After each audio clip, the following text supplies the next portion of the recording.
Hey guys, it's Mark Holthe here, as you very well know, just giving you a quick tutorial on how to access your own forms and documents that apply to you. So we're going to pull up the immigration forms and the document checklist, which sets out all of the documents you need to sponsor your spouse. And this is all a part of my spousal sponsorship review that we offer here at Holthe Immigration Law.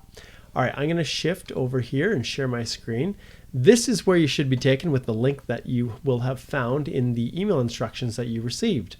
So as we go down here, the first thing I'm going to point out is you really should take the time to read everything. Remember, you're submitting your application to me for review. My most important responsibility that I want to ask you to do is to take the time to review.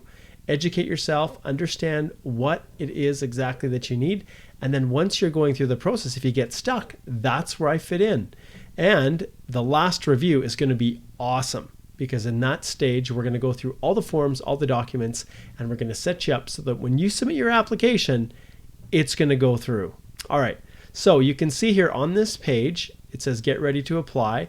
This basic guide right here is the basic information that will help you to understand some of the common pitfalls, mistakes, to know if you're eligible. Well, I wouldn't have directed you down this path if you weren't eligible.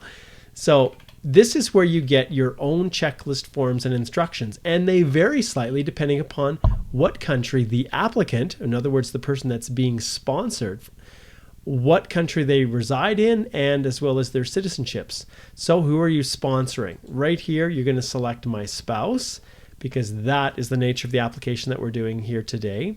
Then what country does this person being sponsored reside in? That means where are they right now?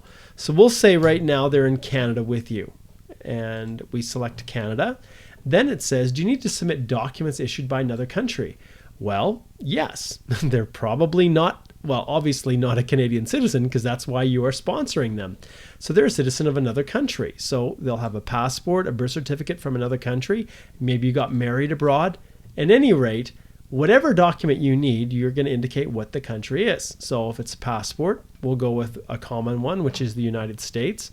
But you're going to put in here whatever it is that, where you're the spouse that you're sponsoring, where their citizenship is, essentially.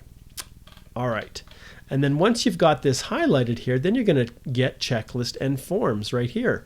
And right here is where it populates all of the information that you need to start preparing your own spousal sponsorship application right now. Some of the highlights are the document checklist right here, and you can see each of these documents here that's hyperlinked. You're going to be able to download them. So the basic guide, you can click on it and just follow it. Then you'll see there is a more complete guide right here, the 5289, that gives you a little bit more specific information on how to fill out the forms. Remember, you and I are going to go through everything together forensically, but this is a great resource to help you.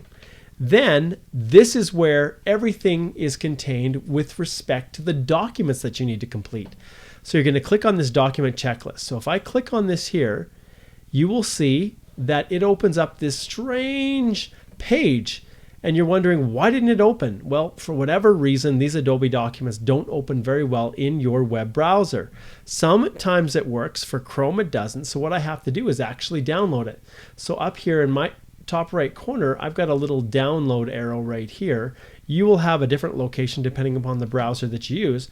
But you're going to click on this, and then you're going to choose where you want it to go, and then you're going to save it. Now, for me and my purposes, I have already downloaded it. So once it's downloaded, then you can click on it and you can open it up. And you can see here, this is the document checklist that you will use when you are collecting all of the information, the forms, and the documents you need to submit your own application. All right, so follow this carefully and it will guide you forward. I'm not going to spend a lot of time explaining what's on here because that is, if you run into any problems, you can always call us. You can send me an email. We can set up a Skype quick little discussion if you have any questions, but our job is to support you through the process. So this is here to give you a little bit of a template, well, really the guidelines for what you do to compile your own spousal application. All right. So I'm going to drop back out of this, and then I want to show you something. So I've opened that up and I've saved it. Now I'm going to go back here, and what's going on? It's gone. So you have to go through this process for each document, which is super frustrating. So I highly recommend that you save them. So once again, my spouse, we had Canada here for the country of residence, and then we threw in down here another United States as the citizenship of the person being sponsored, and then get checklist and forms, and then we're back here again. So there's the guides right here, then the checklist, which tells you everything that you need to compile for your spousal sponsorship, and then the forms for the sponsor. That's the Canadian or permanent resident who's doing the sponsoring. These are the 3 forms: the 1344, the application to sponsor, then the sponsorship evaluation, which is the 5532, and then, of course, because we are assisting you, you will be completing a use of representative form and including that within your application. And then the same thing for the person being sponsored, the principal applicant. That is the foreign national who you are sponsoring to come to Canada, and these are their forms. The additional dependent declaration is only if you have a dependent who has a child of their own, pretty much. And so most people won't be required to include this additional dependence form. However, for the rest of you, the generic application, and remember, this is the foreign national or the principal applicant who's submitting these. That's the IMM 0008. There's the additional family information form, the 5406, the background declaration, which is the IMM 5669, and then, of course, the use of representative, which basically states that there's one for both the sponsor and the applicant. All right, and then you can see down here that there are no additional forms, documents, or anything else for Canada or the US, but some other countries, depending on what you do, may have that. You will also have to pay biometrics if you haven't, and take that those fingerprints and your photo for biometric purposes. But that's pretty much it, guys. So there's how you get the forms and basically what you do to get started. The next step is, 1, if you have a question, call us, contact us, we can help you. And 2, it'll be to schedule the review.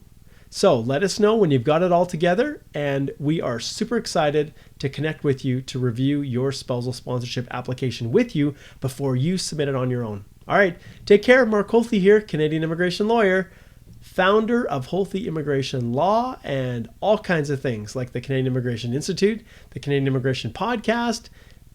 Who knows what I've founded by the time you get around to watching this video. Take care, guys. See ya.